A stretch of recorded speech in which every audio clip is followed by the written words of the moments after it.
GGRC.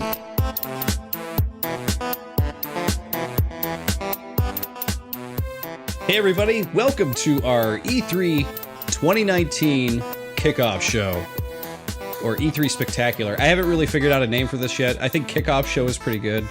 But I have some very awesome guests with me this year. You might remember him from last year. He's the founder of Video Chums, a video game website. We have AJ. How's it going, AJ? Hello, I'm doing good.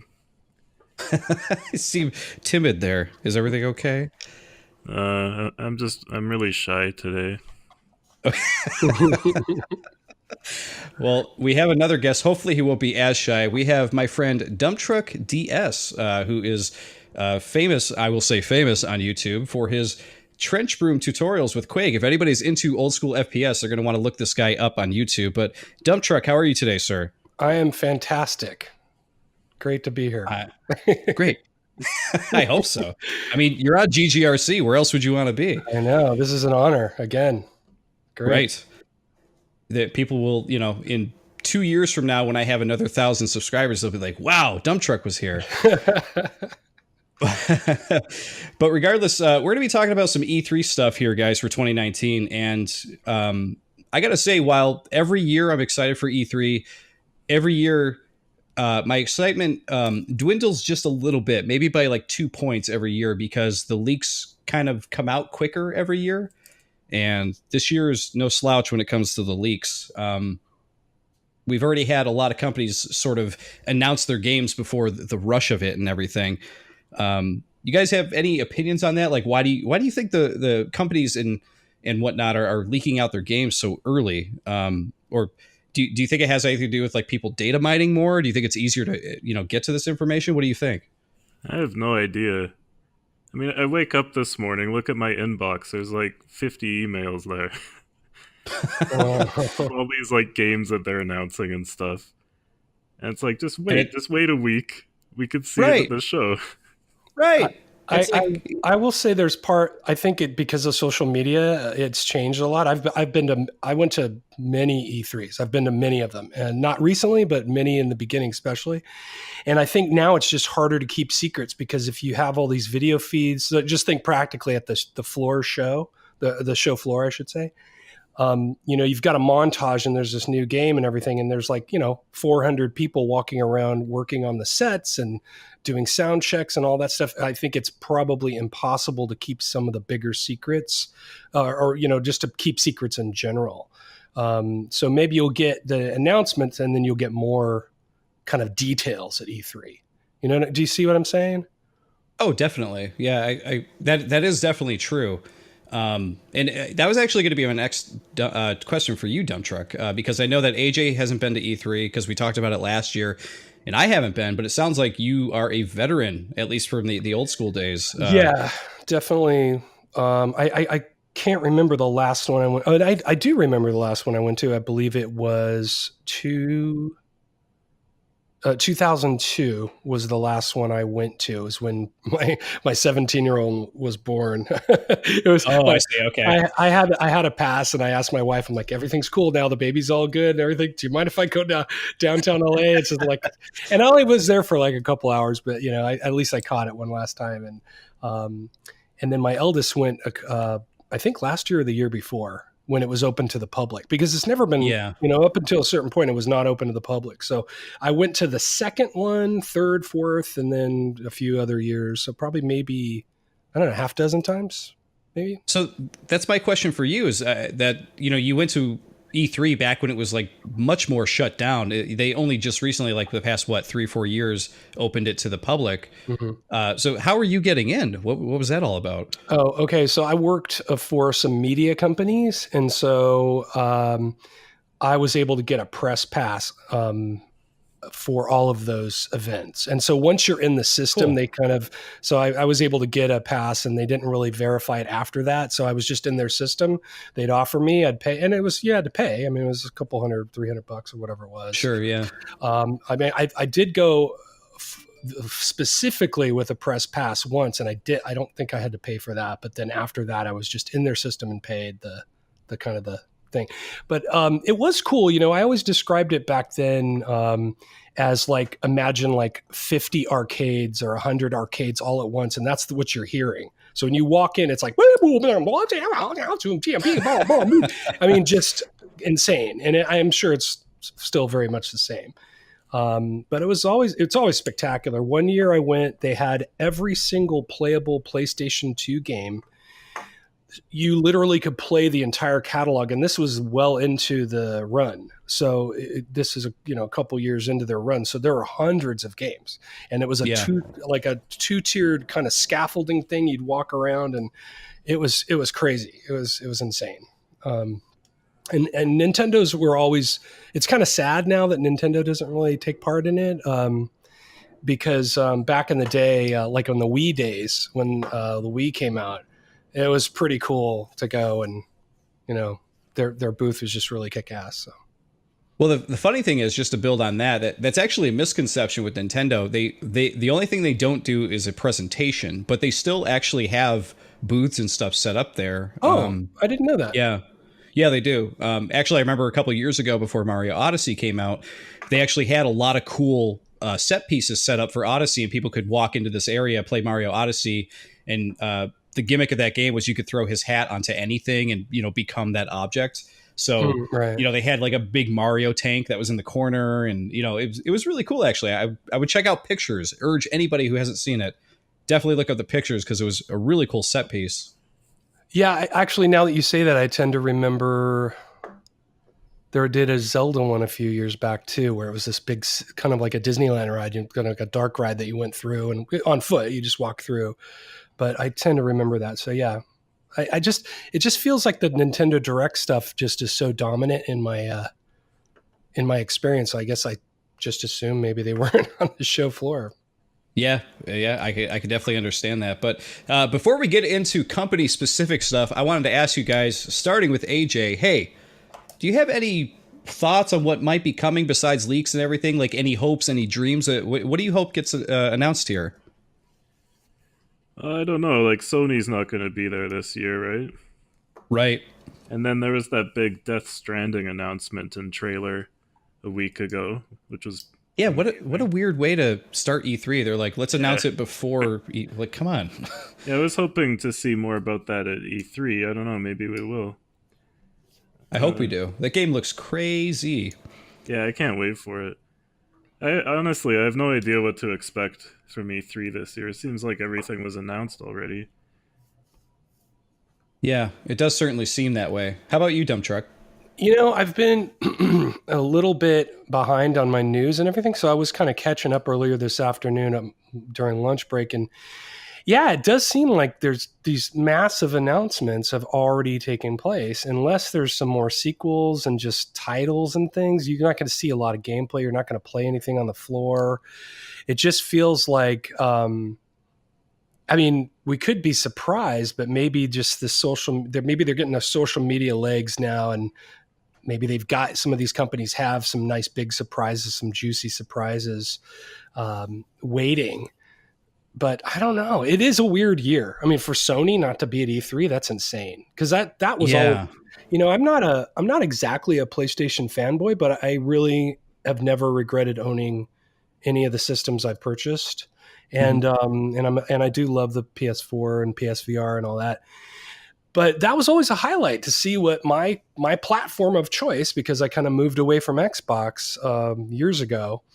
And it was always a highlight to see what was going on. And they always put on a great show, so it's kind of strange. It's just a weird year.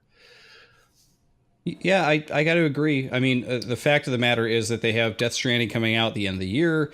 And the rumor is that Last of Us 2 has been delayed. So that has a lot to do with it. But a lot of people are kind of thinking that the reason Sony, we could launch right into talking about Sony here, because we could definitely get them out of the way here, considering they're not going to be here.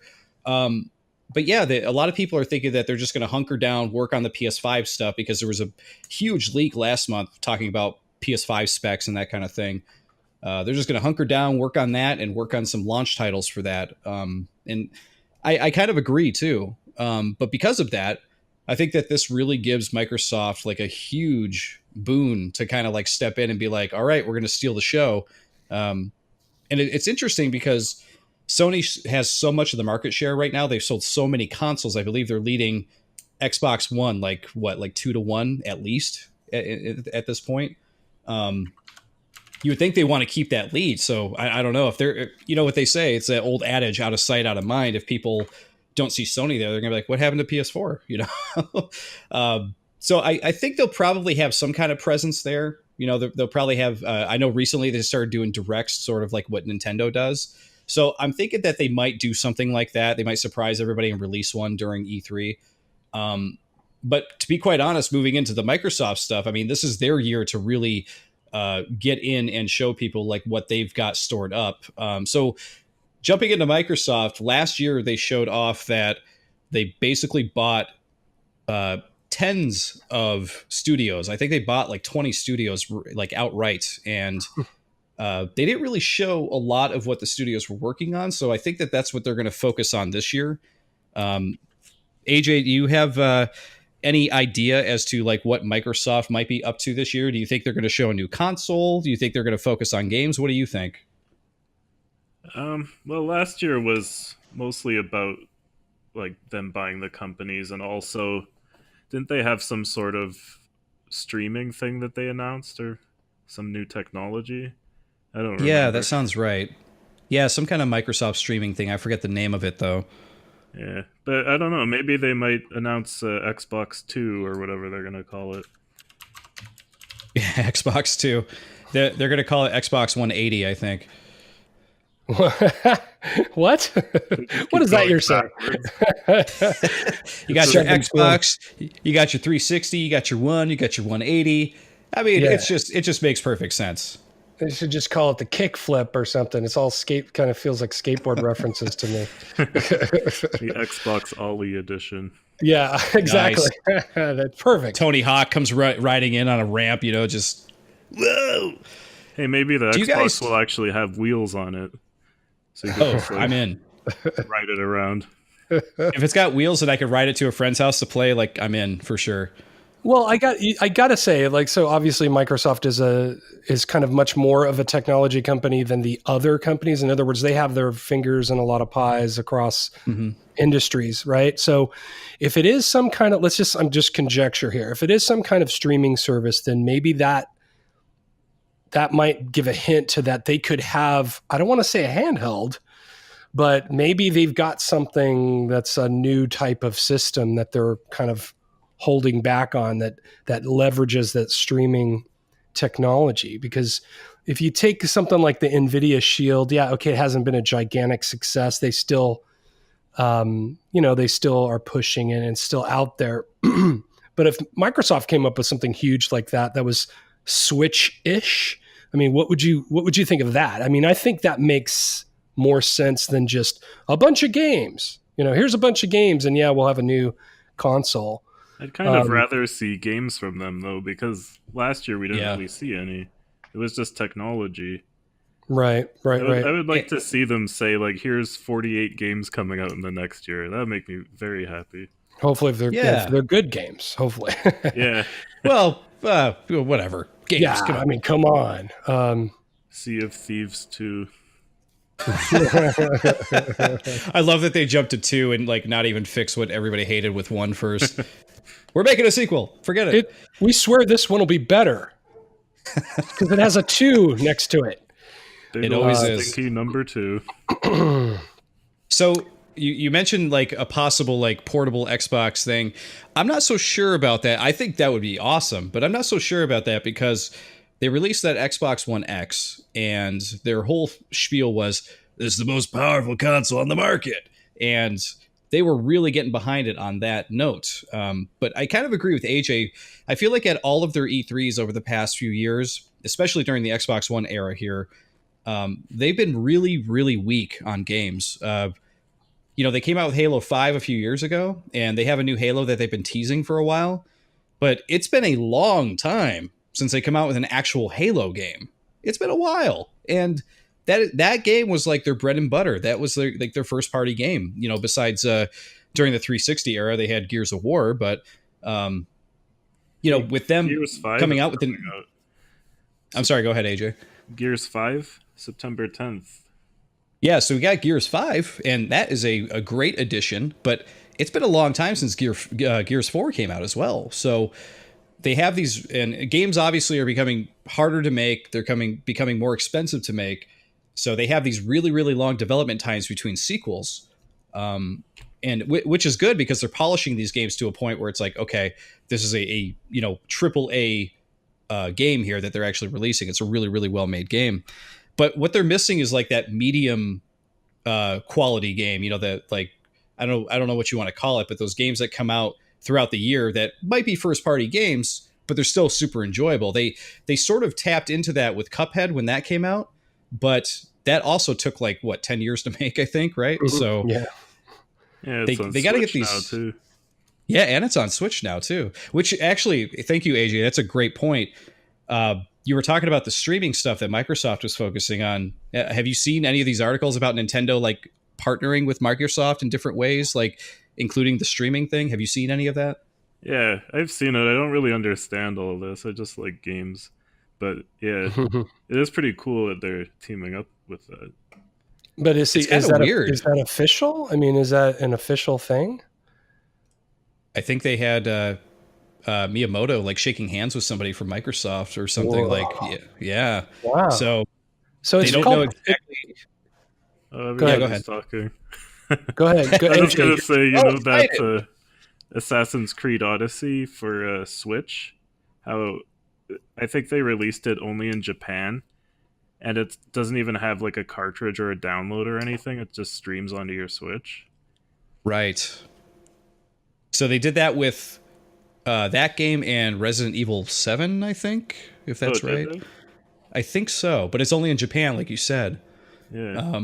But it's pretty cool, the fact that they can stream these games to the Switch that way. And I just wonder what the relationship is going to be, because over the past couple months, there have been leaks of like Nintendo characters showing up in the Xbox dashboard.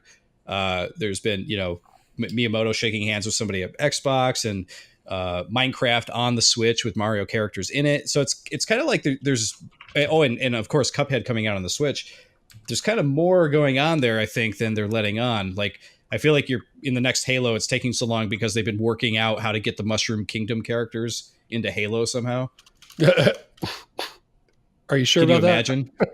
No, definitely. I want to see people's reactions here. Come on.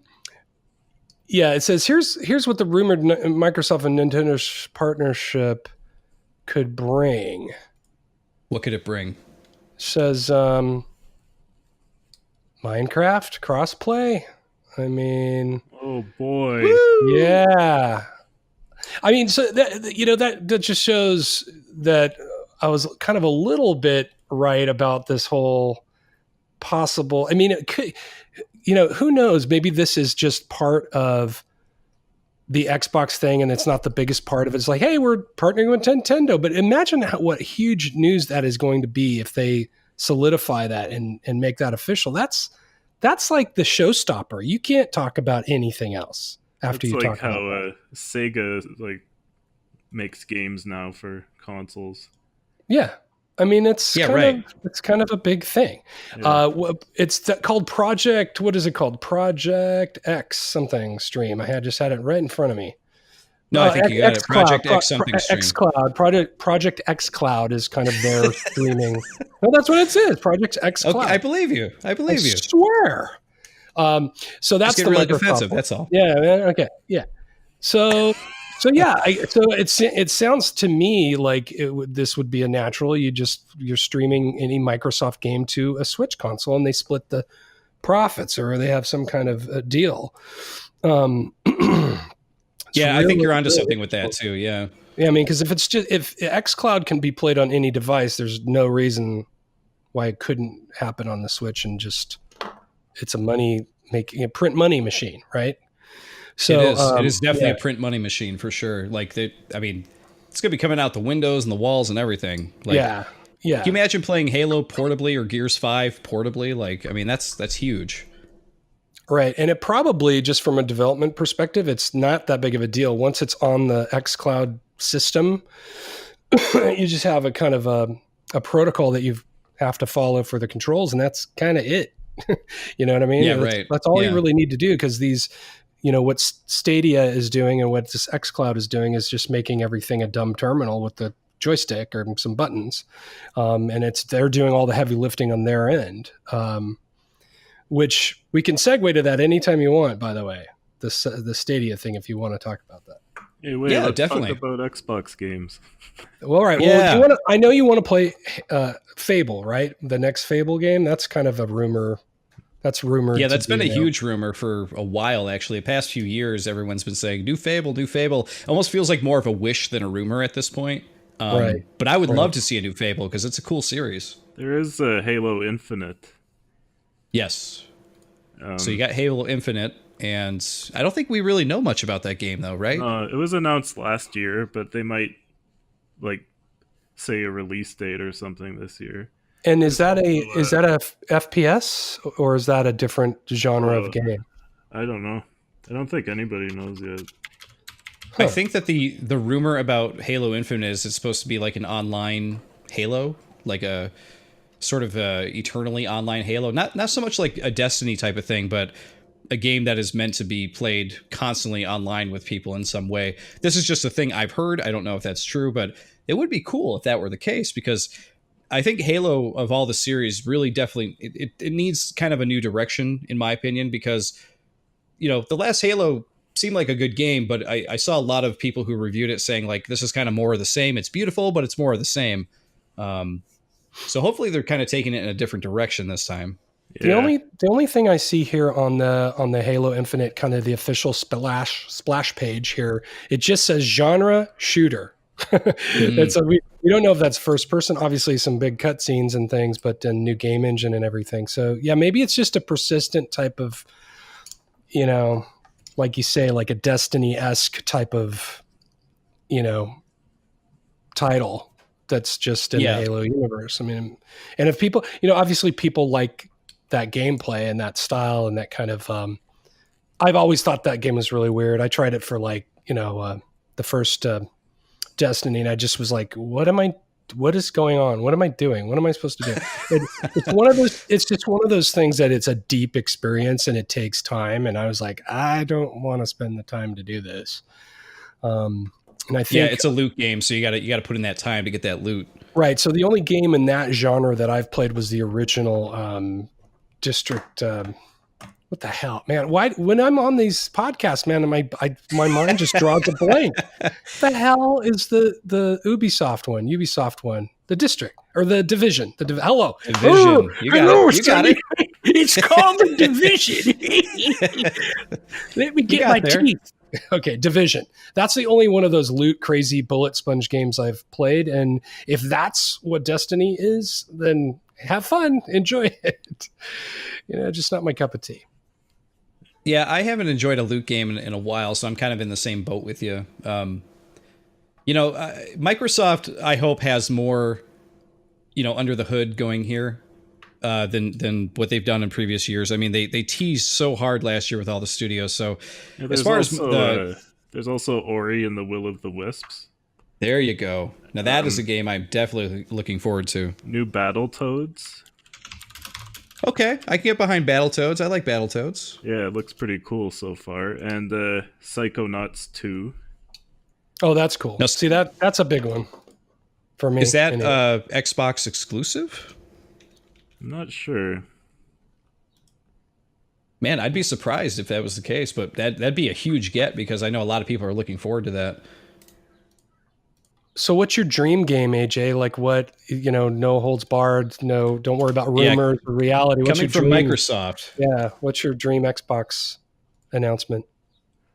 Oh, I'm not sure. Probably some 2D thing. I don't know. I'm not really into the first-person shooters and stuff. Twine 4 is coming out, so right. Oh yeah, Trine. I'm Trine. Sorry, what the hell, Twine? Trine. See, sorry. Yeah, I'm a huge Trine fan. I love that series. Yeah, it's Twine is beautiful. also good though. It's a Yeah. game about tying knots and Yeah, everything. you could tie stuff up real nice with that. It's real good. I'm twirling some twine around my finger right now. I think I've that always thought that Gears Trine. 5 would be like my favorite game out of all Yeah. of the ones that they've announced or teased. Yeah, Gears 4 is a fun game. I gotta admit, like, yeah, it's great. yeah, and I will also second that Trine series is a very underrated series. If anybody hasn't played that yet, I recommend it because it is really good. Yeah, it's also stunning too. I mean, it's one of those things like I played the original on PC, and you're just so glad like to see a game that is that beautiful. Yeah, You know, and you if know. you play them on the PS4 and you have a 3D TV, you can actually play it in 3D. It looks Oh, wow. amazing. Oh, cool! Yeah, I didn't know that. it's like a Easter egg or something. They don't even like advertise it. It looks incredible. But I will say, one thing I use as a barrier to how beautiful a game looks is that if my wife sees it and she goes, "Wow, that's awesome! Oh, I love this character. I love that." That's how I know a game has a really good art style because I've showed her other games and she's like, "This just looks like real life. This is boring." But when she saw me playing Trine, I think it was Trine 2, like years and years ago, she was like, "Oh, that's awesome!" Oh, and she's like, "Oh, you could jump up here, do that." She was actually getting into it. So, yes, bring on the Trine. I'm into it. yeah. And here's how truly lame I am. When I saw Trine 4 on the website a couple days or weeks ago, or whenever I saw it, I didn't even know there was a 3. I was like, oh, there's a 3, I guess. Yeah, 3 was 3D. Like it had 3D gameplay, and people didn't like it because of that. But I still really liked it. I thought it was great. Because the universe is so beautiful, it's gonna be, and the original to me felt 3D-ish, even though it's still side-scrolling. It just there was so much depth to it. Yeah, pretty crazy. but yeah, the gameplay is 2D in the first 2, and then the third one is 3D. But yeah, they all have 3D graphics, and they look great in actual 3D. I'm not sure if you could play them on Steam in 3D or anything, but definitely on PS3 and PS4. Yeah, I wonder. I'm gonna have to look into that. I wonder if the PSVR will play it in 3D. That might be something interesting because you can watch 3D movies in the PSVR. Oh, really? Yeah. It's weird. I only have one. I bought it on sale. It was like a 3D Blu-ray just to try it out, and I haven't tried it yet. I gotta throw it on there. I think I have the Lego Movie in 3D.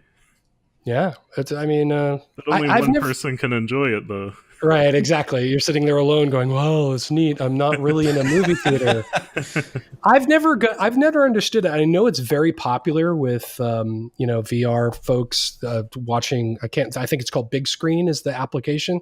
I am so not interested in it. I've never even looked into it. And I own a lot. I have quite a bit of VR stuff, but I just have never thought like I want to sit there with something over my head and watch a movie, even though it's going to look cool. And again, like I said, like a 3D one would be really nice to watch because VR 3D is pretty good.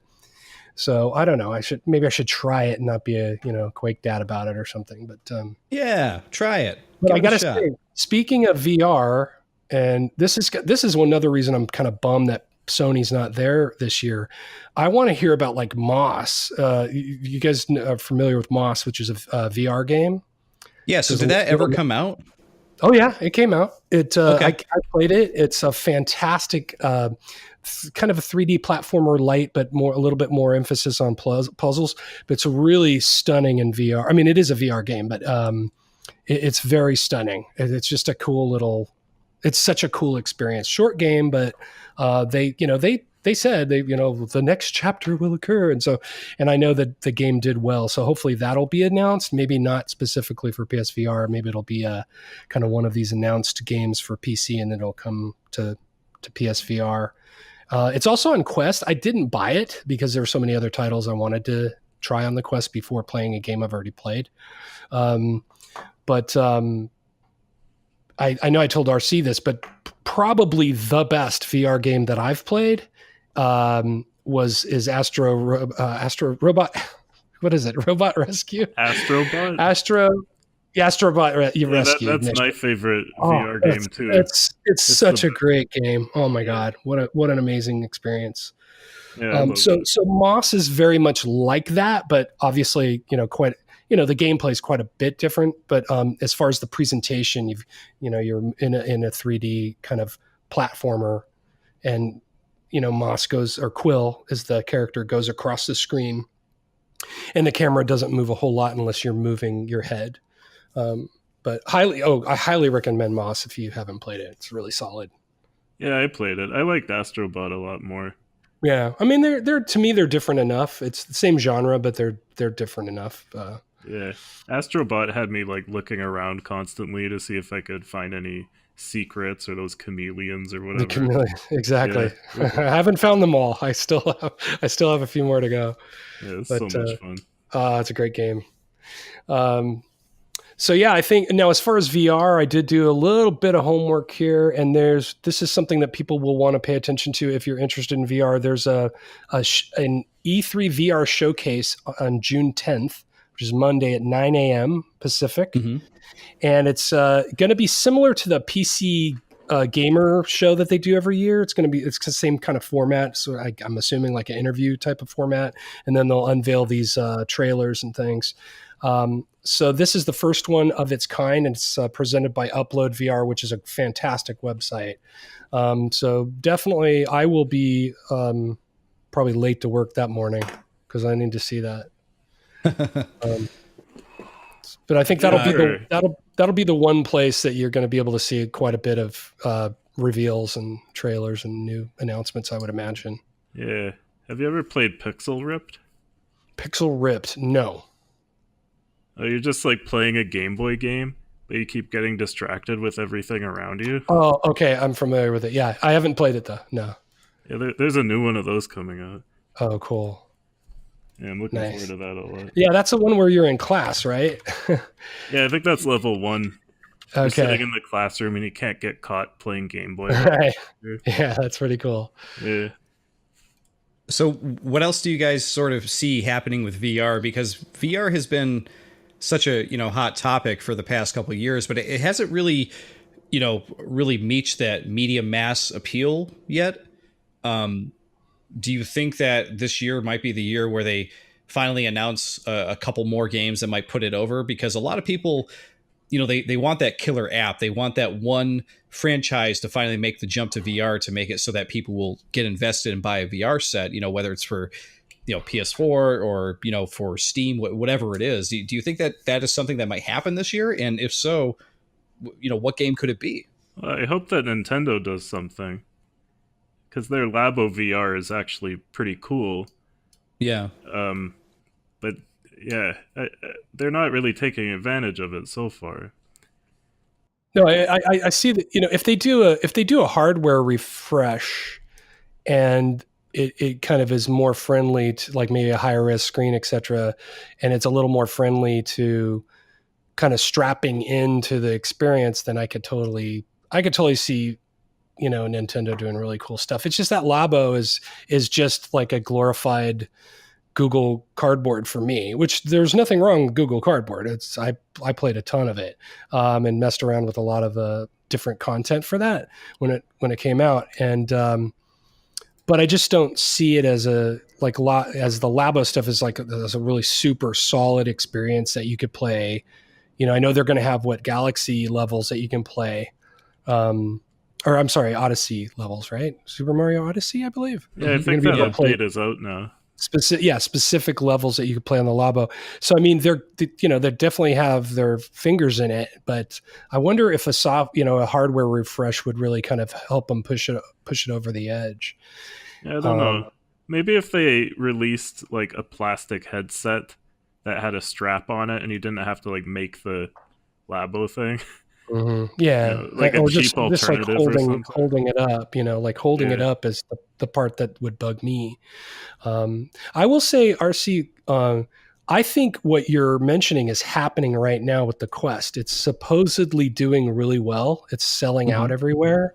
I got to say, as an owner, I am stoked I bought it. I did a ton of homework. It was a big decision for me. Because we have other systems, and I do love PSVR. It's the best one I own, in my opinion. Until now. But I won't be giving up my PSVR because the titles are so solid. And when it comes on PSVR, you're going to know you're going to get at least a B. If not a triple A like experience, because like I can't wait to play that new one that came out, the Blood and Steel or whatever it is. That's getting great reviews, and it's a first party Sony deal, so I'll play that. But the Quest it's amazing to just put it on, hit the button, and start. It's so cool. I mean, it is. There's no tether. There's no nothing. It looks great. I haven't played anything that looks like crap or that was disappointing. I think I did have problems with one title, and they fixed it. It was just kind of a launch issue, so they fixed it. And I think the Quest is the one that could kind of start pushing people towards it. I think it's a slow burn. And I think these companies know this. It's slowly but surely. And I was very concerned about PSVR not going away and just being kind of a Wii, thing, and that's it. But, PS5 is going to have support and probably a really nice upgrade to the headset. So I'm stoked because it's going to be backward compatible too. So I think next year's E3 is when I'm going to be super excited. Yeah, I've been waiting on the sidelines like a scavenger to see which one is going to be the one that people really flock to. And I've heard the same thing about the new. You said the Quest, right? That's what it's called. Oculus Quest. Yeah, there's two. Yeah. There's two that just came out. The Oculus Rift S, and that's just an upgrade of a refresh of the Oculus Rift, and then the Quest is a new kind of standalone. It's a little bit more than an upgrade from the Go, because the Go didn't have 6 degrees of freedom. It just had 3 degrees. So it's just kind of like looking at a really cool ViewMaster with head tracking. But this thing is like you can move around, and Beat Saber is just a blast. I mean, it's so much fun to be able. And that's to what I keep around. Hearing about the Quest, though, is that like you said, there's no tether, there's no nothing holding you there, and it's all in one too. So it's like, oh wow, like this is actually probably what people were expecting from virtual reality all those years ago. It's like you just put on the visor and go. Because for a few years here, it's been like, oh, you could have a real powerful PC to actually run a lot of this stuff, right? Oh yeah, you have to, basically, because you need 60 hertz in each eye, which is 120 hertz. So you've got to have a video card that can handle that. And then the new Vive stuff is out, but it's like prohibitively expensive. I mean, I'm an enthusiast, right, and I refuse to spend that much money. There's no way. That's why I got the Quest, because I thought, if I'm going to make a leap and a change and do something, the cables are what drive me crazy. They really are. It drives you nuts. I mean, so as much as I love the PSVR, PSVR without cables would be the dream, but they're just not there yet, But I will say that you're going to be able to stream. I mean, it already works, but it's just a beta. You're going to be able to stream from Steam VR to the Quest. You just get this software on your computer, and it'll, they need to have some control reconfiguring, but it works as is right now. And so it's only going to get better. So the Quest has a lot going for it in that regard. So we'll see. We'll see how things go. So is there a dream game or a killer app that you think might happen, or do you have a dream one like in mind that you wish would happen? Astrobot 2. Yeah. Oh, no, without a doubt. If they don't, I'll be crying. That's hopefully, awesome. Hopefully they will announce that. Well, we've been sort of beating around the bush here. We've mentioned Nintendo with Microsoft. We mentioned Nintendo with VR stuff, with the Labo VR stuff that they've been doing. But we haven't actually talked Nintendo yet, so I think it's finally time to jump into that. Oh boy. And it's funny because we started out the podcast talking about how not so much that companies are leaking their stuff, but they're announcing things early. And one of the things that Nintendo decided to get out of the way early before their direct for E3 was they talked about Pokemon Sword and Shield. AJ, are you a big Pokemon fan? Not really. I like the spin-offs a lot, and I played what's it called? Pokemon Let's Go Eevee edition. Oh, yeah, okay. I really like that a lot, and I like the little Pokeball controller. I think that's awesome. Yeah, I thought that was a fun little thing they showed off with it too. Yeah. Yeah, the Sword and Shield thing caught me off guard actually, because earlier this week they had a small direct showing off like what the game looks like and the fact that it's coming out later this year in November. I have not played much Pokemon in my life. Like I've always given the game a try, and I'll put a couple hours into it, and then I kind of fall off. And even when it originally came out in the 90s, like I always loved the idea of Pokemon, the idea of like collecting little monsters and stuff like that. But for some reason, I don't know why, it just never really caught me, But, no pun intended, obviously. But with Sword and Shield, though, I got to say, with this new trailer that they released, I'm actually pretty excited to play this game, because it looks like that they sort of went the Breath of the Wild path, where they created a gigantic world full of monsters to catch. And maybe that's what was missing for me, the fact that you're, not really in a 3D world. But now that it looks like they created this big 3D world, I'm kind of on board. I got to be honest. You think that's why they called it Sword and Shield? Because it's like Zelda? Oh my God, maybe. You might be onto something. Yeah, I will say, like, that's the one thing I literally have only played Pokemon Go. So that's like, I was like, wow, what's this little creature there? So I think you're onto something, RC, because I've always seen Pokemon as, because I've seen the games and I've seen the Game Boy versions and DS versions and things like that. I've seen people play them. And there's a lot of mode switching, like if you're in this menu and then you're looking at stats and you're looking at all this stuff. So it doesn't feel like there's this continuous experience like you'll get in this kind of like a AAA open world thing where there's more than there's a lot more to do.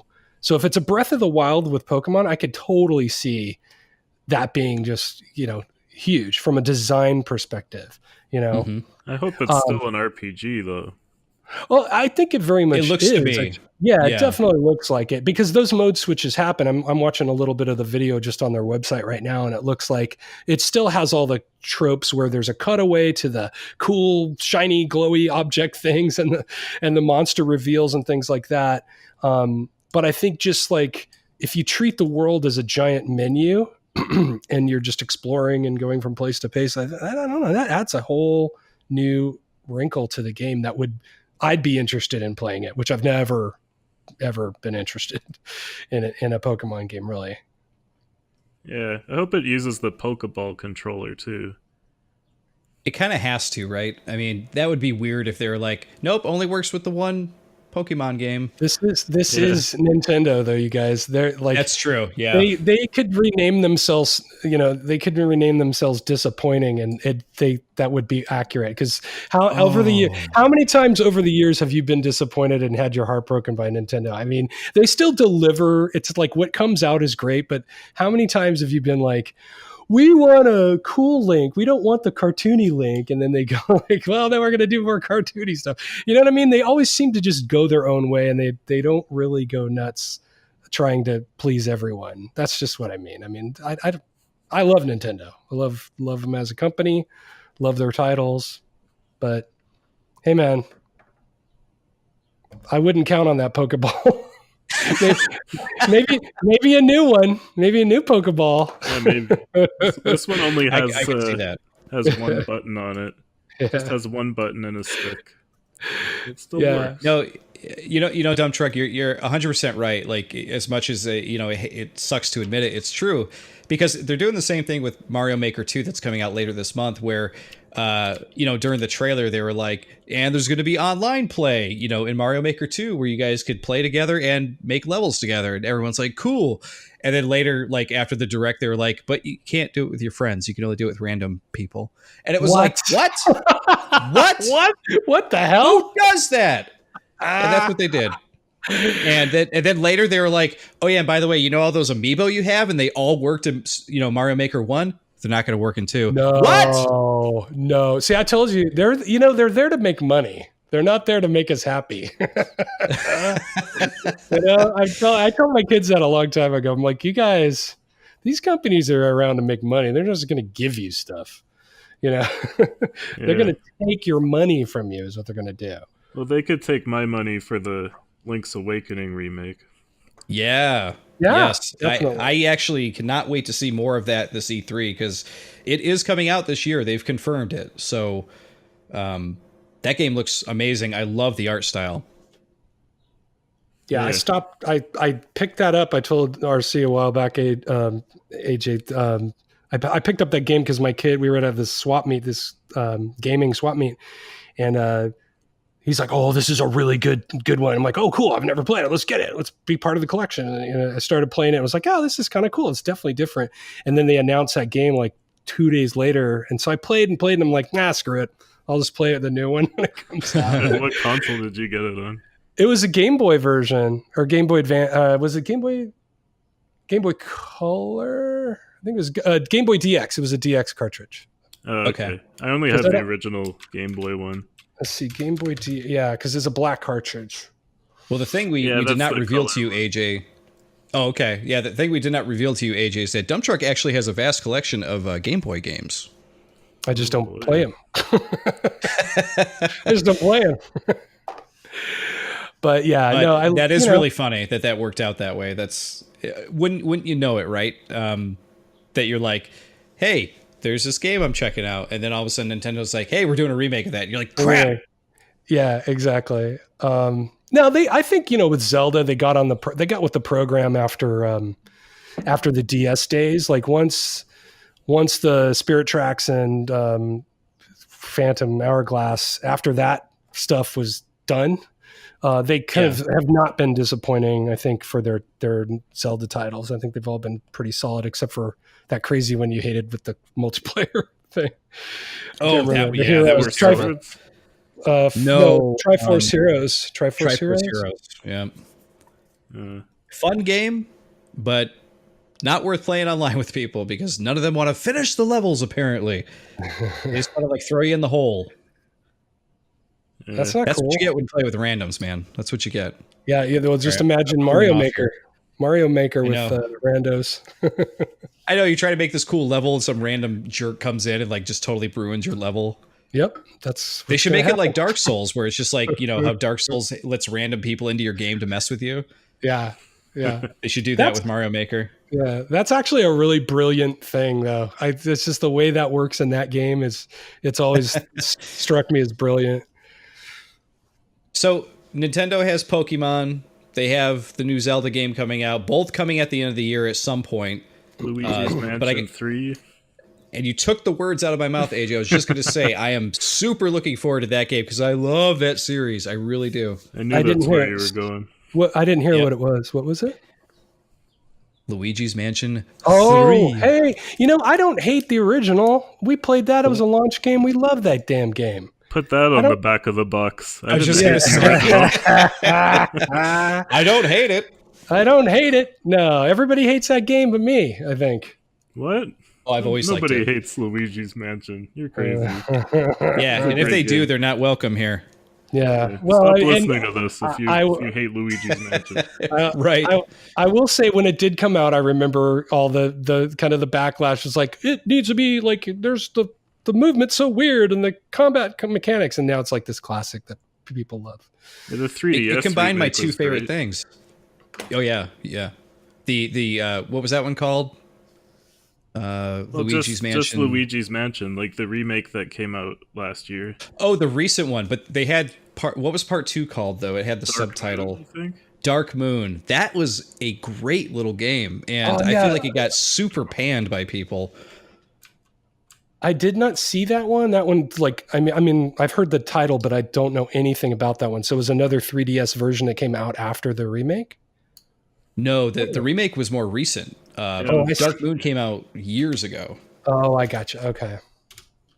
But if you haven't played it, it is worth it. I think, in my opinion, I think it's better than the original. I think that they took it and added so much to it. I love both games, but I think it is a better sequel. But that is why I'm so much looking forward to the third one. I cannot wait to see it because Luigi's Mansion has always combined two of my favorite things. The Mario universe and Ghostbusters. So, I mean, what's not to like? Exactly. It'll be a fun Gotta time. We love won't it. get into the 2016 Ghostbusters, though. That's a whole other issue. I don't know what you're talking about. I've never heard of that. Oh man. Yeah. So, hey, Animal Crossing fans out there, anybody like Right? Animal Crossing? I mean, I've I only love played it. the original, but every couple years I do fire it up on the GameCube just to see how motley my town is, and Watch some it's tumbleweed. yeah. Oh, it's just Yeah, terrible. right. And then I'm like, hey, maybe I should just weed this place and see what happens. And then about halfway through, I'm like, forget this. Yeah, I'm good. And then you shut it down, and then 4 years later, like Rossetti like gets on you for not saving and everything. Exactly. Yeah, exactly. Yep. There's just animal carcasses everywhere. It was such Yeah, right. that was such an amazing experience though, because it was like there's just nothing like it. Did you guys ever go to the island with Cappy? I think it was. You go on, you connect your Game Boy to it via the connector, Yeah, and I you can did go to that. a little island. Oh, it's so cool, so kick ass. Yeah, that was a lot of fun. Yeah, I remember That's- trying that's to the- unlock the NES games, and I just couldn't do it. yeah. I think we I only unlocked, managed to like, get 2 of them. one of those. I think it was Excite Bike. That's the only one I ever got on there. Yeah, it was so hard to get all of them. Yeah. We got Excite Bike and Balloon, whatever the Balloon one was. I can't remember Balloon Balloon. fight. Yeah, Balloon Fight, I guess it was. And I think my son might have continued on and unlocked other stuff, but that's all we got back originally when we played. But yeah, so I never played any of the handheld versions. How were those compared to the original? They were fun. The more recent one on 3DS is actually a really good game. It's Animal Crossing. So, hey, do you like Animal Crossing? Here's another one. There you go. For some reason, every time one comes out, I'm super excited and I end up playing lots of it. So I'm into whatever they're going to do with the Switch version for sure. Maybe it'll be called Animal Crossing. Here's another one. I love it. New Leaf. New Leaf. Very good game. If you haven't played it, you will sink a lot of hours into that. I have to get it now. I think they maybe the new one should be like where you're so in debt to Tom Nook that he somehow enslaves you in some way, and it becomes an action game where you have to break yourself out of the town. Human trafficking. Oh yeah, I wouldn't put it past that droopy-eyed son of a bitch. I know, right? Maybe Liam Neeson Nookie. could be in there somewhere. He's truly evil. Yeah. Oh man, everyone knew though from the beginning. He had his 2 nephews working at the place, and they'd be hassling you for money too. He's getting the whole family involved. I know, it's like kind of a crime family. Yeah, really. That's great. You come today. Come to me on the day of my daughter's wedding. You come to me and you try to sell me bells. That's all I got. Nothing. I'm astounded, but by the likeness in your voice. Yeah, right. Plus, I guess he wouldn't be selling bells. He'd be selling pears, right? Right. So Yeah. selling me pears. But either way, Animal Crossing rocks. What else? There was another game I think that Mario has been Kart. teased. There's a new Mario Kart, Mario Kart Tour. or is that a hope? Mario Kart. Oh, that's Tour. the phone game, right? Is it? I think it's a phone game. No, that's the Xbox version. Oh. Yeah, right. That's the We're version not- coming out on Xbox with Master Chief in it. Right. Huh. I don't know. Do we have news on Mario Kart? I think Mario Kart Tour it's the newest yeah, it phone is. game. Oh. Yeah. It was all So excited. unfortunately, Sure. but yeah, if so it's good enough, they'll put it on the Switch. They usually do that with some of their free to play games. They put them on 3DS. They've put free to play games there. So who knows? Maybe. Yeah, there's Marvel Ultimate Alliance 3 for Switch. Does anyone care about that? Yeah, the first 2 are really fun. Yeah. Okay. I guess so. I don't know. All right, I let's haven't move seen on, then. anybody. Yeah. I just haven't seen anyone talk about it at all. So I was like, is anyone looking forward to that? But Astral Chain looks awesome from Platinum Games. yeah, that's coming out in just a few months, isn't it? Not sure. I think it's August, if I remember correctly. But yeah, that would look pretty interesting. I'm looking forward to seeing what that's going to turn into because it's a completely new IP. There's which studio is behind that one? Do you remember? Platinum Games. Yeah, Platinum Games, right? So yeah, they've been kind of hitting it out of the park with Nintendo for a little while. Yeah, Bayonetta. And I was just going to say, Bayonetta 3. Do you think we'll see more of that this year? It's possible. I hope so, because the Bayonetta 2 was just like awesome.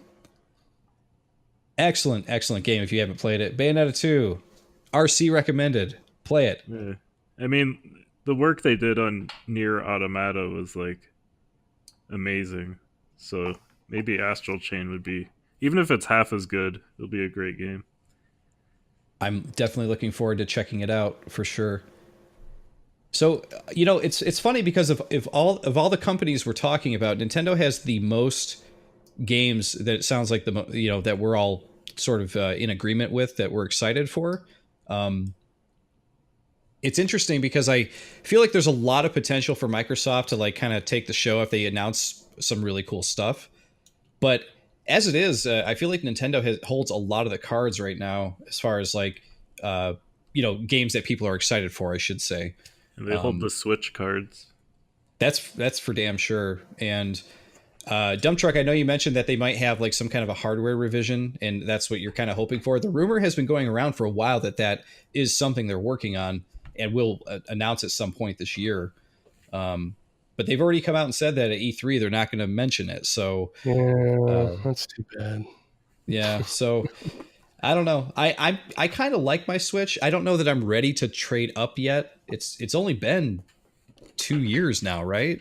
Or 3 years. Yeah. See, remember, I don't have one. My eldest has it, and right. that's how I get my Switch kind of news and kind of hands on, but not very much. I haven't played it too much, but right. Yeah, it came out March 3rd, 2017. So, oops, sorry guys. If there's a new it's only model, then that's way too soon. That is really early. Yeah, everybody is like, I want a better Switch, and I was like, it's only been 2 years, dude. Like, let's give it a little breathing room here, huh? It's tough in this day and age, though. Like, we have a lot of these articles coming out where a lot of these companies are working their people pretty hard to get things done. Like, that big article came out about Epic working on Fortnite, and a lot of people are working day and night to make sure that Fortnite keeps getting these updates. Kids and gamers are playing through all of these games so quickly that they can't wait to get to the next thing. Every week, so many games are coming out. It's hard to keep up with them. And a lot of people they cannot wait for the next revision. They can't wait for the next installment of whatever game. And the fact of the matter is, people's, while they're sitting there hurting for whatever the next game is, I was talking at the beginning of the episode here that, it's taking years and years and years for these sequels to come out because they're putting time, effort, and love into all of these things. It's a really odd time right now, considering, the I guess the supply is not answering to the demand, I guess. So I feel like Nintendo has been doing a really good job of like plugging other games on the Switch for people to play. Like, a lot of older indies have been coming out on the Switch. A lot of newer indies have been coming out on the Switch, which is something I never thought I would say because Nintendo was so bad with third-party stuff over the past couple consoles. But they've been absolutely killing it on the Switch with that stuff. Yeah, they learned their lesson. They definitely learned their lesson and kind of got with the program. I think a big thing with that is that they made it really easy to actually make games for the console. That's true. Like, past Nintendo consoles were really difficult to develop for. But this one you could port anything to. Yeah, and if I remember correctly, I think the Wii actually, a lot of times I thought I read that they required the developer to include Wii controls with almost every game that would come out. So they're like, this has to have some kind of Wii motion thing in it. And some developers were like, nah, we're just making a normal game. We don't want that. So yeah, they've always put rules on their stuff, and this seems like the first console in a while where they're just like, all right, anything goes, to the point where you'll go on the eShop, and sometimes you'll see some of those weird Japanese anime talk to my girlfriend games on there. Oh, and man. Yeah, so I was actually really surprised to see that kind of stuff on there. But hey, you know what? Whatever, if they're going to be like Steam, go for it, Yep. I think that's hard to argue with, anime girlfriend games. Gotta love Well, how them. could you really? I can't. Well, because I'd lose the argument. I will say, guys, just to kind of throw a little monkey wrench in here. Not that they're going to announce it at E3, but don't be surprised if that hardware refresh comes sooner than you think. Because I'm looking here on the old Wikipedia, and in March the DS Lite came out, and in 2006, and in November, so a year and a half ish, right? 2008, the DSi came out. So, this is it's not unprecedented that they do these hardware refreshes. And I don't think because it's the main console, I would not be surprised if they did it. And obviously the under the hood, everything will be the same and it'll be, I would imagine, completely compatible, but like the form factor, maybe the screen, different technology or better, or faster, cheaper, what I'm sure, because that's kind of their MO. They perfect the technology and then it gets cheaper to produce these things, in the smaller, lighter form factor with the same basic silicone, basically. So I think it's in the cards. They did it, with the 2DS and all that crazy. That's just like, did anybody ask for that? I guess there was a need because they sold okay. There's so many 3DS models. Yeah. The only difference between them was that the Eye could download games. Oh, that's right. Yeah. The new 3DS has a second thumbstick and it could use Amiibo. That's pretty much it. And it could play Super Nintendo games. Don't forget that. But they also had the XL had the eye tracking and all kinds of goofy stuff too. I mean, so they add these little things. Yeah, the new 3DS. But so they do these kind of funky things that are, to refresh the platform a little bit, but not kind of break it, So we'll see. I don't know. But not at E3. Not at E3, bro. It might be the day after. Bro. The day after E3. Could you imagine the rage? We have to talk about Stadia at some point, just before we wrap. Of course. Let's not do that. Yeah. You don't want to talk about Stadia? Come on. Come on, man. Well, about DS. I think the original DS is the best because it could play GBA games. Yeah, I think the original DS is ugly, and DS, I'm talking about that gray. DS Lite's fine. The gray DS, the very first launch version, is the ugliest thing ever. DS Fat. The Lite could play GBA games. Yeah, yes, exactly. Yes, it could. Yeah, so get a Lite, kids. I still play my DS Lite, and that is my preferred way to play just DS games. But I do have an SP that has the nice backlit screen that they inherited in the DS Lite. And that's the GBA, kind of my GBA platform of choice. And I'm telling you, those are hard. They're hard to find, like, locally. Like, I'm sure you can order them, but man, I go to these flea markets and sales and stuff, and you cannot find those DS Game Boy SPs with the nice screen. I'm so happy I have one. Yeah, the front lit ones. Not front lit. No, it's backlit. It's no. So the first iteration of the SP, I believe, if you turn it over, you see a 101 on there. I don't have them handy. I could tell you right now, but anyways, I think that's the front lit one. It's okay. But the clamshell, front lit. But then they came out with a revision of that where it was a backlit screen. Beautiful. I thought it used to be like backlit, and then they added front lit later. No, it's the reverse. It was front lit first. I have and one then that you could actually alternate between the two by tapping the button in the middle. You always go front to back. Front to back always. So, Hey ho! No, you're thinking of turning off the front light and just having no backlight. Like, in other words, if you were playing out in the sun, you'd turn off the front light because you don't need it. But that's what you're thinking of there. But the backlit clamshell one, it's only one color. Like I say, they're hard to find. I think it's maybe the 101S or the 110S. It's like or something. aqua, right? Aqua color or something. No, it's like a dark kind of a graphite color. It's the only color they came in, as far as I know. But do you guys remember when the launch GBA came out and it was awful? There was Yeah, no light on it whatsoever. couldn't Oh, see it's horrible. anything. I thought I had a broken system. I bought it like a couple weeks after it came out, and I thought the system was broken because I'm like, I can't see anything.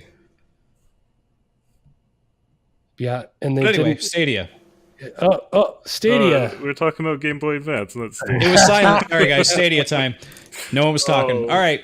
Darn it. Yeah, Stadia. Um, Okay, so here's the crazy thing. I watched the thing. Yeah. I watched it this morning, and by the end of it, I'm like, I'm doing it. I'm getting it. So they have is a $9.99 per month subscription model where you get, I'm assuming, all the games on the platform, and then they also have, you can play a la carte. So if you don't like Stadia, you don't want to give Google all the money, but there is a game that's maybe an exclusive or a timed exclusive, you'll be able to buy it a la carte and play it and make use of the service, which I think is very smart. And it's because then it's like big deal. I bought a game, I can play it on my browser, my phone, wherever I want. You wouldn't get the controller with that because I believe the controllers are $69 each, and you have to order them. I don't know if they'll be. I'm sure they'll be in stores eventually, but you can play with other controllers, but you won't probably have you probably have a little hit on latency and et cetera, et cetera.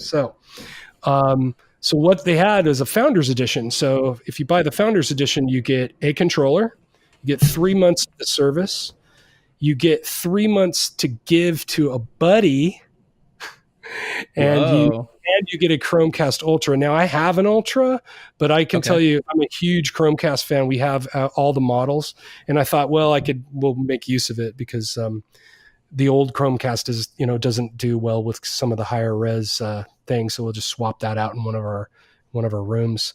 But I got it, and RC, if you're interested, you could be my buddy and have the buddy pass. Aw, I would totally love that. Yeah, Stadia. Consider it done, dude. Yeah, woo! You guys heard it here first. If he doesn't give it to me, we will lynch him. Yes, but you can. But regardless, the Stadium stuff seemed really cool to me. Like I'm actually, I know I got a little flack from this on the video that I posted because I'm actually excited to see where this is going to go because this is quite literally where gaming is going. Like every console that comes out, furthermore from this point on, they're going to be very heavily considering physical media at this point. And you even had Xbox or a recent Xbox come out that completely eliminated the disc drive, in favor of downloading digital games and all that.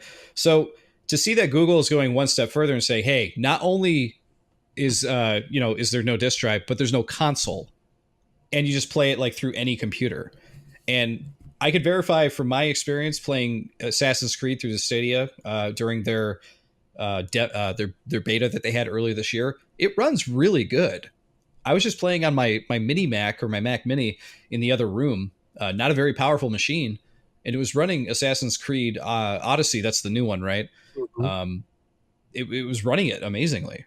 And I was like, dude, if this runs as good as it does for me, for anybody else, like if the average kid can jump on his laptop and play this game, I mean, it's kind of like win right there, right? Because even with Steam to play PC games, you got to have a pretty beefy machine. But absolutely, yeah, I'm sick of upgrading my machines. I really am. I'm really wary of it, because an NVIDIA, the card I need, that would be a good upgrade for me, it's going to be like $700.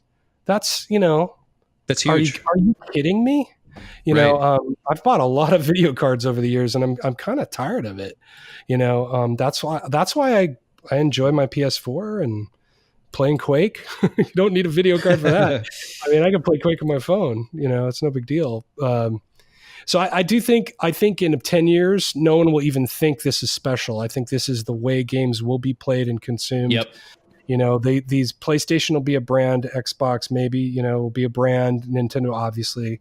So these are all just going to be brands, and this is the way we'll do it. And if Google falls on its face in this, they'll walk away from it. No, well, but I got to say, like $120 a year to have their whole library available to you, and to play it anywhere. I mean, with any machine. That's pretty amazing. It's pretty solid.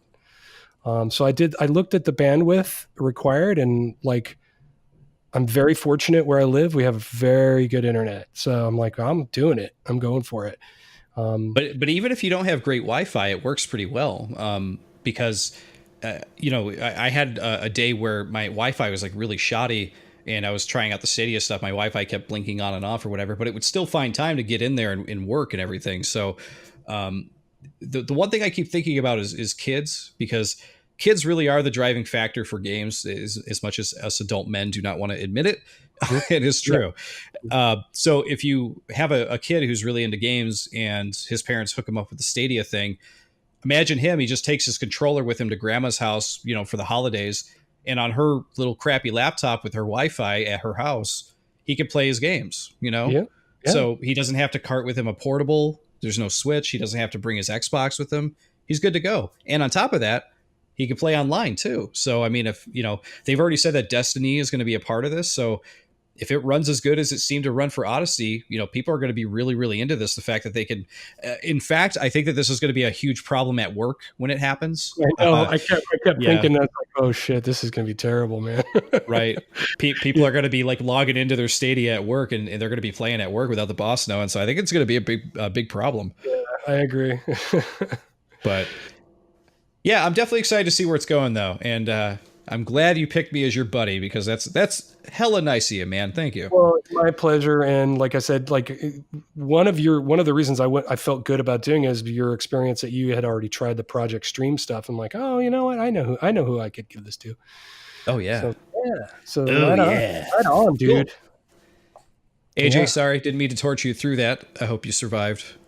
So, anyways. Well, no, I got to be honest with you, and you are entitled to your opinion, but I'd be curious to really know the very specific reasons why you're just like not into it. Yeah, I think it's overall bad. Mostly just joking. Oh well, I mean, no, it's okay. I mean, I'm not offended or anything. I'm just curious, because I know there will be blowback, and the kind of the real heavy duty core gamers will be like, whatever. right. Google, the Google is like, controlling everything, all that stuff. Like, well, but they dumped billions into these servers. I mean, billions. So they're giving you something for a pretty good price, in my opinion. Yeah, I just don't know how it'll work. Like, will they actually have a huge library of games, or will it just be like a select few? Like I want to say it's 30, but I don't quote me on that. I thought they didn't announce all of them today. That's for sure. Let's see. Well, if you don't like the lineup with the Stadia, you can always get that new portable Playdate that's coming out. That's going to have, I think, 14. Have you seen this thing? All right. I want to go on a Playdate. It's this little yellow console that looks like an old school Game Boy, but it has a crank on the side of it. I think it charges the battery. Yeah. Okay. No, I didn't really. I know what you're talking about. I saw a blurb on it, but I didn't read up on it. Yeah. So you can get your Stadia fix there, I think, because I think the games are going to be digitally downloaded on there. Nice. But yeah, I don't know what the lineup is going to be for the Stadia. I know that they have Destiny coming with the buddy system there, which is what they should have called it, the buddy system. But other than that, I don't think they announced a few indie games, and they announced Baldur's Gate 3. That was one of the big reveals at the Stadia thing there. But other than that, they have Doom Eternal, which is another big one. Is there going to be any exclusives though? I think that's all that matters, right? That's the question, right? So here's what it says here: Destiny 2, all the add-ons, Shadowkeep, which is the new one. They didn't say whether that was like a timed exclusive or not. Probably not. The service games are Destiny 2, Division 2, Assassin's Creed Odyssey, Doom. The 3 most recent Tomb Raider game, but only older games will be included in subscription. Access to newer titles will be bought separately, and there'll be exclusive discounts in the Stadia store. Oh, so it sounds like a ripoff then. I don't know. I think. Well, if you have to pay $10 a month and then buy $80 games on top of that. I'm sure it'll be much $60. You're in. It'll be much. It'll be like. I'm sure they'll unveil like monthly free games that come with the thing. I'd be surprised if it was one. But how is that different to like what Xbox and PlayStation are doing now? with like Yeah, PlayStation Plus and all that. Seems it's a like great the same question. thing. Yeah, I think Sony was doing the streaming thing on the PS4 with a program too, weren't they? Yeah, they do. They have it's PS Live, I think it is. I doubt that. Xbox would be all over that, or Microsoft rather. Right. Xbox Live, that whole thing. I don't Yeah, think that they would allow that, but who knows? Maybe it I is. don't know. I don't know. Let me see. I'm just trying Maybe to it get is. more But information. either way, yeah, I know that they've been doing the streaming thing, and from what I've heard from people, it runs pretty well. So I think Sony is well ahead of the curve on that. And quite honestly, during the Microsoft conference, who knows if they're going to introduce their own streaming platform as well. Yeah, I if they think that, do, that Stadia or whatever is gonna tank yes, if for Microsoft sure. does something. Yeah, I completely agree. I think that if they're like, we have our own streaming platform coming out, it'll be on your Xbox for free, and Halo's coming out this year, people are going to be like, forget Stadia. Destiny 2, forget that. Destiny 2's been out for 3 years. Over it. Right. Exactly. Yeah. Exactly. That is what they're missing, though. AJ makes a great point. They don't have like a killer app. Like, what's the exclusive? Yeah, Yeah. that's what it used to be about. Like that's what gaming used to be. People just talked about the games. Like I don't like Yes. Genesis because I like Mario more than Sonic, and now people are just like, oh, technology and frames per second. Like I don't Yeah, care but about Genesis that. did what Nintendo don't, so don't Yeah, forget it had that. blast processing. Maybe the Stadia will have blast processing. I love it. I wish it did. Yeah, looking at the lineup for it right here, a lot of the games that they have for the Stadia coming out are games that are already available elsewhere. But I think that this is going to be a rocky launch for them, kind of like what happened with the Switch. The Switch had Breath of the Wild, which was an amazing launch game, but at least they had Breath of the Wild. Right. Stadia has a good lineup of games from other brands and other studios and stuff, but they don't have any that are like, this is our game. Even the Epic game launcher on PC now has exclusive games on it. So they really got to kind of get in that realm if they're going I to compete. I And don't. Breath of I the think you. I oh, think you sorry. guys are going to be surprised. I think they're going to do it because they have game studios. When the original Stadia event where they kind of announced the name and talked about it, they did have like, we are developing things that you can only do on this platform. So I don't think this is all there is to it. In fact, they might even use E3 as a platform to announce more games and more titles. So obviously it's underwhelming if you say, oh, Destiny 2, Division 2. Like, to me, Doom Eternal, I was going to buy it anyway. Maybe I'll just stick with this. So, I mean, Doom Eternal is going to be on it. So it's not just old games that are out of date. I do believe, we're talking about Google here. So I think you guys will be surprised. I hope I'm right, because we'll see, Dub Truck. Because I mean, half those games I don't really care about. Sure. I mean, Division 2 maybe because I played the original, but I have not played any of the Tomb Raider games, so I'm good there. That's cool. I'll take it. Never played Assassin's Creed ever, anything. So I don't know. I think they will have titles that are unannounced at this point.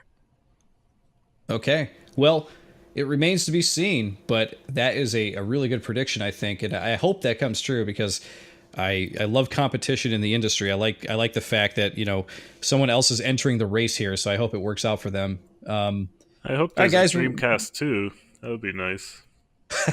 Bring it on, Sega. Yeah, I'm still waiting for Sega to get back into hardware.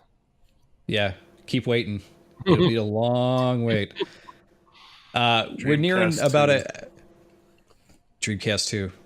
Is it going to happen? Is that the prediction for this year from you, AJ? I was actually just going to say, what are your final predictions or thoughts? Dreamcast 2? Yeah, the games will be on Laserdisc. It'll be awesome. We decided that Laserdiscs were the way to go. They hold so much media and they're cheap to make. Yeah. Held together with glue. It's great.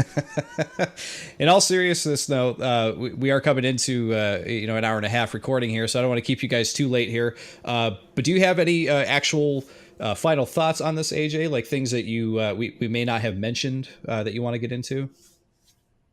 I'm just looking forward to all those Nintendo games. I hope Microsoft announces actual games, like with release dates and stuff. That would be nice. Um, Yep, I guess, yeah, Sony's not completely doing agree with all anything, that. so I guess we'll have to I see. think Oh, that they're one going to thing, surprise us with something. Sony Yeah, I I, think they might. I during hope E3 so. week. I hope so. Well, I think that they're going to release some sort of direct or something that'll showcase something. They may not be there, but that doesn't mean they won't release some videos. So I think that's Uh, what they might be planning. one thing that I thought was cool for the past two E3s is that they announce a game and release it as soon as they announce it. Yeah. 2 years ago, they did that with the Trials of the Blood Dragon, and last year Oh they yeah, did that with Unravel 2. So I hope that's there's a right. surprise game like that. That'd be really cool. I love those too. I love when they're like, and it's available right now. Yeah, You're like, go, go, go, download, download. that would be awesome if they did that. That would be. I'm into it. Dump truck. Anything from you? Final thoughts? Anything we haven't talked about yet that you may want to mention? Yeah, I just think, who knows where these surprises are going to come from. But, like you say, Xbox, it's Microsoft's E3 to kind of bumble, Yeah. to kind of screw up this year. So, I don't know. So you're predicting a screw up from Microsoft. You think they'll disappoint us? No. It's theirs to lose because like one of their major competitors is off the grid. So hopefully they've got something that people will be talking about and excited about. But I don't know. We'll see. I tell you what. Game development's really freaking hard, and it's getting harder and harder for these companies. So Yeah. Oh yeah. Truer words never spoken for sure. I don't envy them at all. Yeah. One thing I will say from Microsoft that I'm looking forward to seeing is that I'm a big fan of the Forza Horizon 4 game that came out, and I played through the DLC that they came out with, the island. I forget, Fortune's Island, I think it was called. And they have not announced what the other piece of DLC is going to be for that. So I hope they announce it this coming E3 because I've already got it paid for. I'm ready to play it. Bring it on. That Forza could be a Horizon 4. surprise drop too. I hope so, because that is such a great game. If you haven't played it, it's available on PC as well as Xbox now that they are favoring PC stuff. Yeah, I can't recommend that game enough. It's really fun, and I have it. The It's DLC great. is great. Yeah, really good stuff. And it's available right now. It's available right now. But there's one Get it, more. dump truck. But there's one more thing. Oh, and one more thing. Yeah. Oh, and one more thing. Exactly. I used All to right, love well, when companies would do that, and then the one more thing they left you with was like, what was that? It's like a fart in a hot skillet. Totally.